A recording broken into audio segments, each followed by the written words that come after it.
Hi guys, Brett here from Hearns Hobbies, and today I would like to take a look at and unbox the mighty HR1.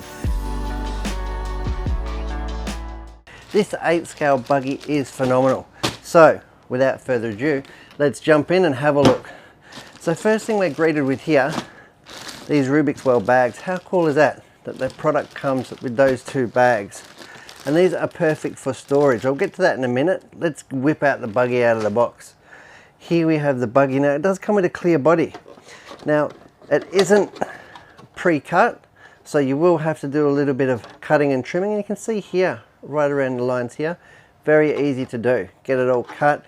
And you could even put a bit of Velcro on there, or just put holes in and use the body posts that come with it, and body clips. Very, very traditional and very awesome. And I think inside the transmitter box we'll even find the front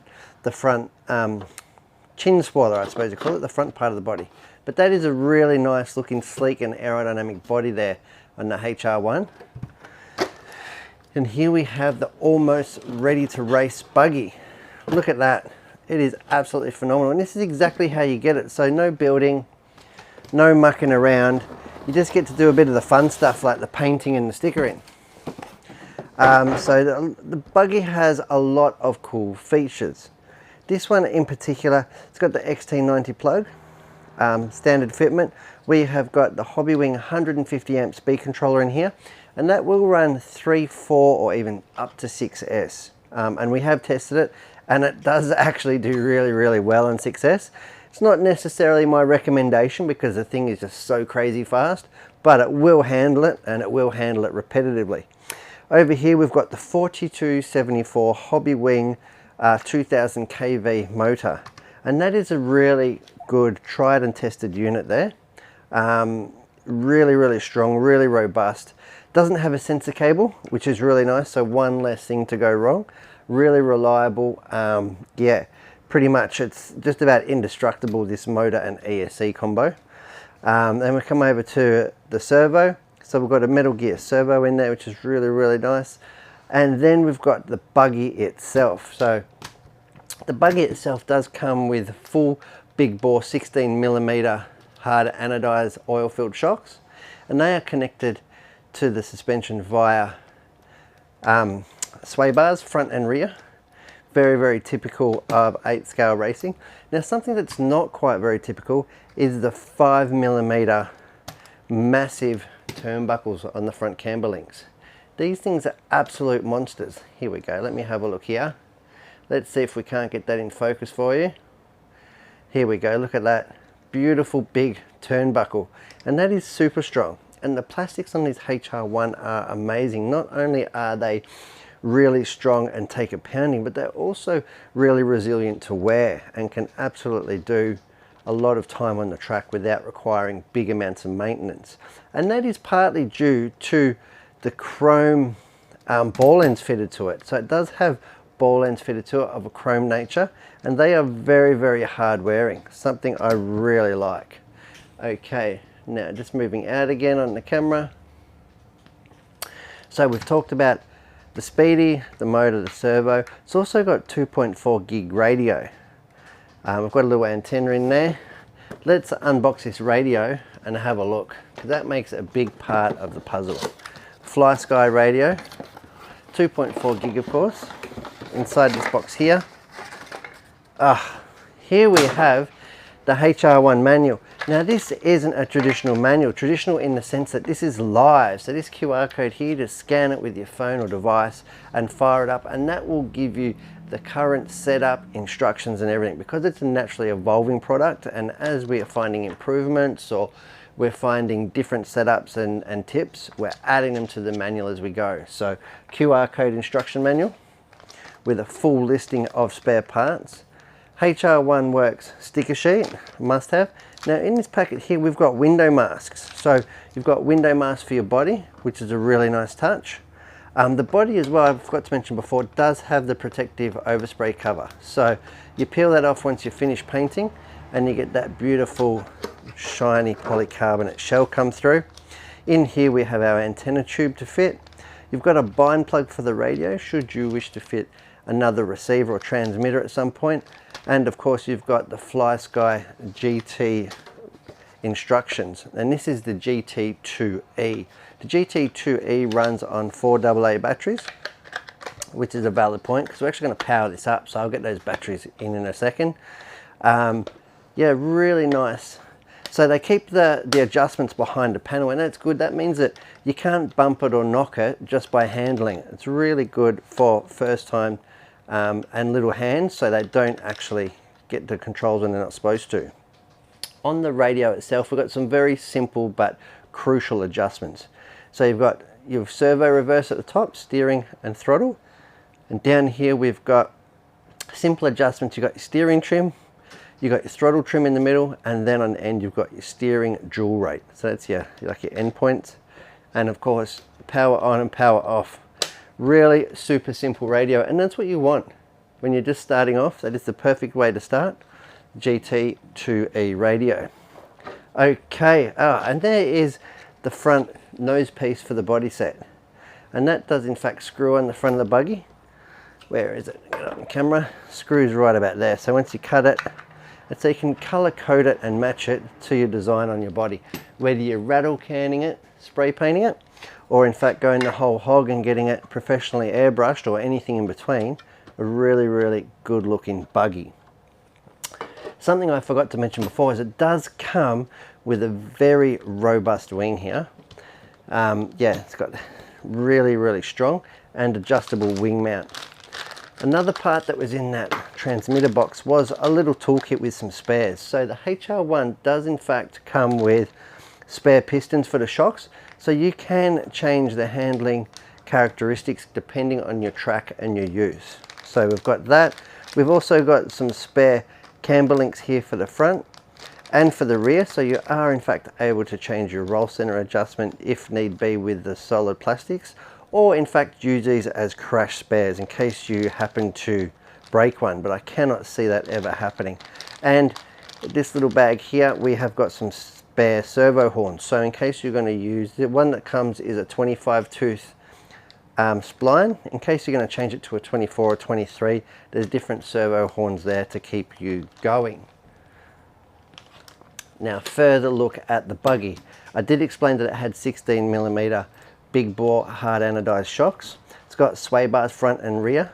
Now let's have a look at the chassis plate, and this is a monster. This is a 7075 CNC machined hard anodized chassis plate here.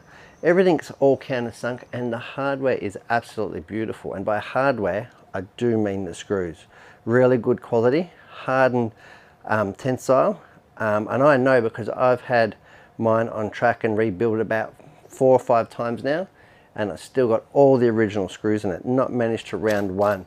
You will of course need quality tools to work on this buggy, but it's really nice that it does have quality fixtures and fittings throughout. Really big beefy rear suspension arms. Have a look at that. They are monsters. I've not seen one break yet. I'm not saying that you couldn't break one, for indeed you could do anything, but really nice big beefy suspension arms, and I've seen them take an absolute pounding. Coming up to the front now, these front suspension arms are again really big meaty hinge pins here at the front. And what I like about this B-block design, what we call a B-block, the rear mount of the front hinge pin, is that actually screws to the chassis as well. So that is really good for a stiff flex characteristic on the front end. But that big arm there, you'll notice here it's got a cutout.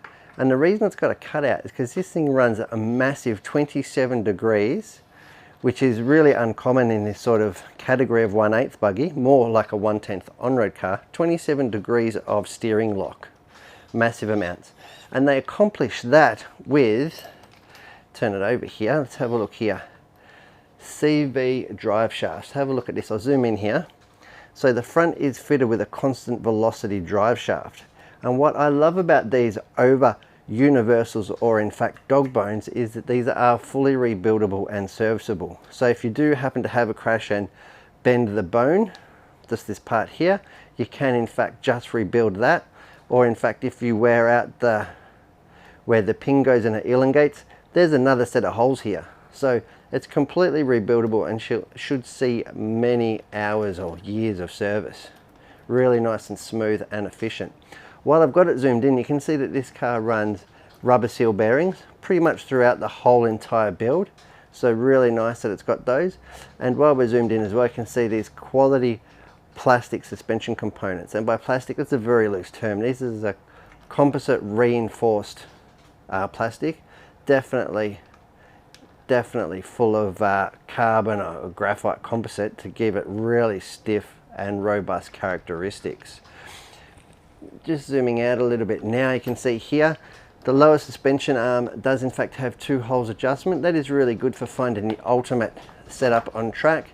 Looking at the front here, the roll center adjustment on the shock tower. Again, this is a I think it's 6061 aluminium CNC machine shock tower there, hard anodized. And you'll notice the lower shock bolts are different colors, and that's because they use the old 8-scale buggy trick of a left handle reverse thread on one side. And that prevents the buggy from actually undoing itself through the torque and the actual bumping and crashing of use. So if you don't have that reverse thread on the right hand side at the front, you can in fact find that the shocks unwind themselves at the bottom. Spinning around to the back here, you'll find the very same technique is used diagonally. So the left rear will have reverse thread, the right rear is conventional right hand thread. Now the rear drive shafts are in fact dog bones, and that is really good because A, they're really robust, B, they're super efficient, and C, really easy to service and maintain, as in there's nothing to them. So really good. And the arc of the suspension movement, as great as it is not going to cause any dramas at all for these quality dog bones and out drives. Again, rubber seal bearings in the rear hubs. You can see here full camber link adjustment on the hub. Roll center adjustments on the rear shock tower, and of course the amazing D block on the back, and that has adjustable pills in there, so you can in fact change your anti-squat or pro squat adjustments just like a proper pro level buggy, just by changing your pills over. Or in fact, when it comes time for rebuild, change your pills, put the same spec back in them, and fix up all the, if there's any any slop that has worn into those, or you've had lots of crashes and actually bent and buckled the pills, that will make it all nice and fresh and super smooth. Looking at the rear here, you can see this big bulky wing mount, and what I love about this wing mount is not only is it super robust, and I know because I've crashed this thing, my one, plenty of times, is it's full of adjustment. So you can see here, you can make it high and low. You can actually adjust the rake of the wing as well. So if it's a really calm day, if it's a really small track and you want heaps of rear traction, you can just crank that bad boy up there and give it plenty of angle. Same as if it's really windy or really high speed track and you're not really chasing traction, then you can dial the wing out of it. Depends on how the car's jumping, how windy the conditions are, and all these things. Okay, so that is the chassis. Now one thing I should mention, it does have full competition style oil-filled differentials. So they are fully tunable. By changing the thickness of the oil in the front, center and rear differentials, you can tune the handling for any track. The C block on the rear here, again with the big hinge pins in the rear arms, 7075 machined hard anodized with the pills in it, a very good package. I think there's only one thing left to do with this buggy, and that is fire it up. So I'm going to run you through the process now of actually starting up your HR1 buggy. So I'm going to need a few additional things. First thing is the transmitter and a pack of AA batteries. Now you can use rechargeables or whatever. I like to use good quality alkaline batteries, and being a transmitter with no LCD screen, you'll find that these will actually last for months, and they really give it good life. Go ahead, we'll put the batteries in like so, give them a little spin, put the lid on like so, click that in, open up the control flap and turn it on. All right, our two LEDs are on, that's good. That means we've got power and we are ready to go. Next thing I'm going to do is put a battery in it. Now we are going racing, right? So for racing, I've got a 4S battery.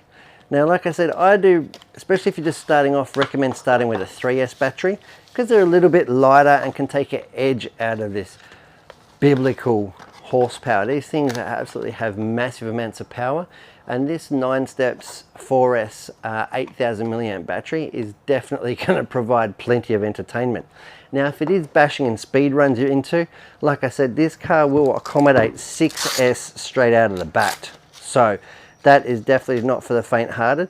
These out of the boxes will reach in excess of 100 kilometers per hour with the, sorry, I'm just putting the battery in, 100 kilometers an hour with the 6S battery installed.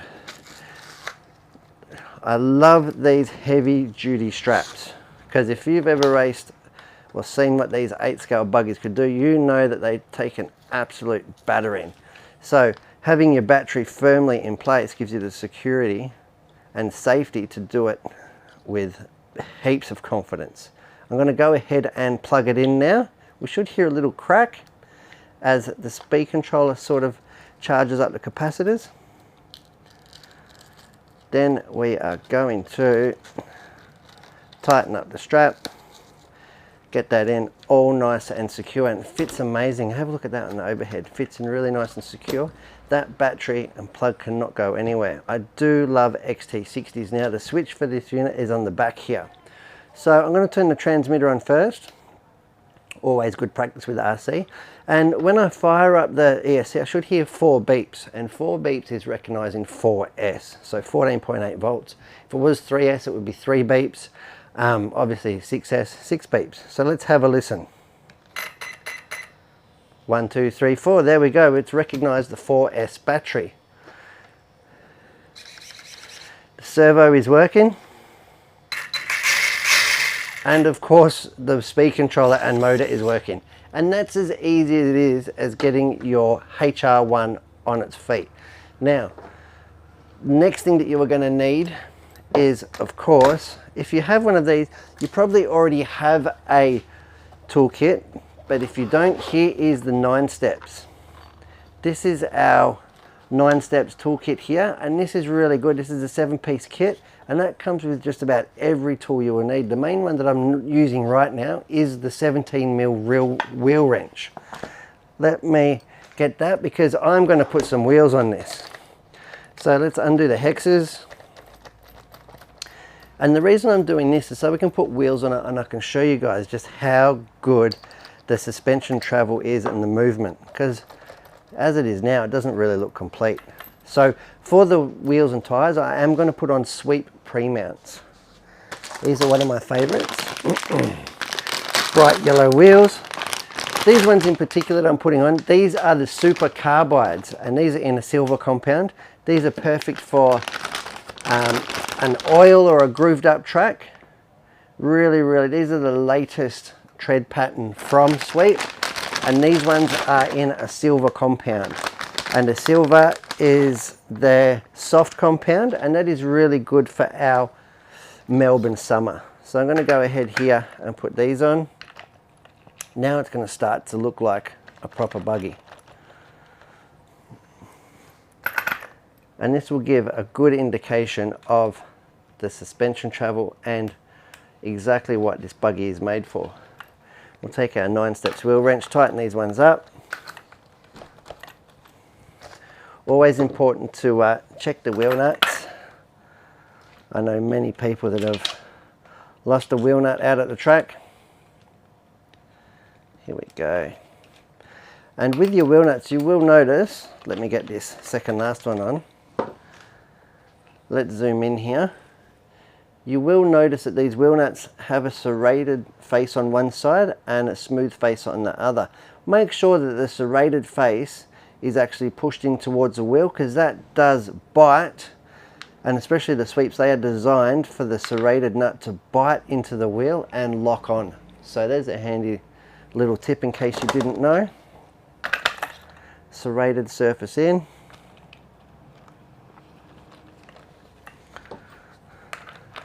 Do these wheel nuts up.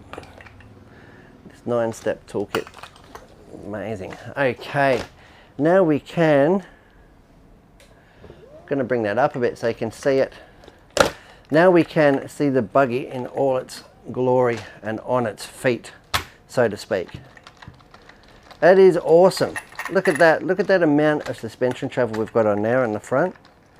It is really, really good. Big bore 16mm damper units, heavy duty springs. This thing is going to take an absolute pounding. So another thing you can do is just check your ride height. Usually for your ride height, I would usually go, if you don't have a ride height gauge, I would usually set the rear at drive shafts level and the front just a little bit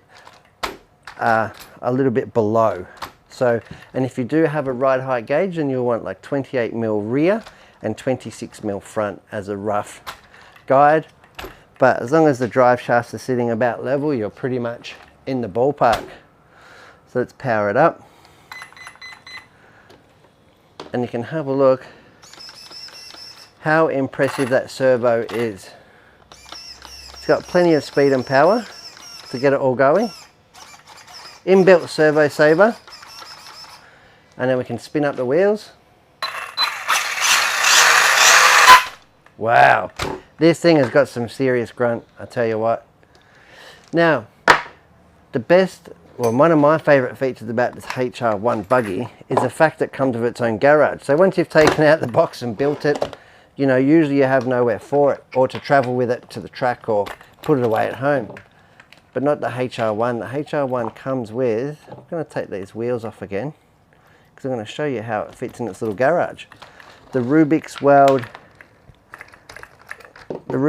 gear bag. Get these wheels off and we'll get this happening. I love the smooth diffs and the drive shafts.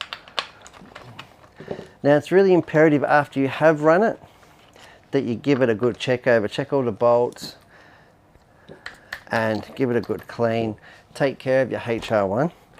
And I've rebuilt, like I said, I've rebuilt my one probably 4 or 5 times now and it has been awesome. It has not consumed a single replacement part yet. There we go. Got my Rubyx weld bag here. And I love how these are so universal in that they can fit a 10 scale touring car, 10 scale buggy. In this case, an 8 scale buggy. So I'm just going to put it in here. And this is going to take care of my valuable new possession, the HR1. Put this in here. It's going to come down a little bit, like so. Obviously this bag's brand new, so it's going to have a few packing creases and stuff in it. Put it in, and I usually just put the wing out like so.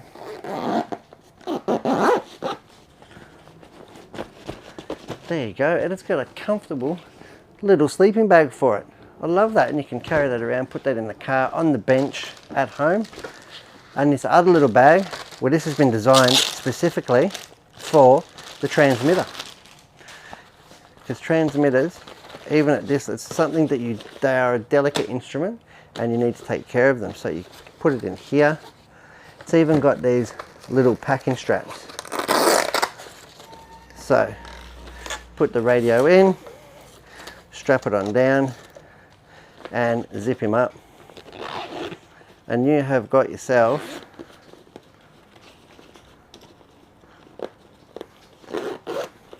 a little garage for your radio. So that is fantastic. So I am Brett from Hearns Hobbies, and thanks for watching me unbox the HR1.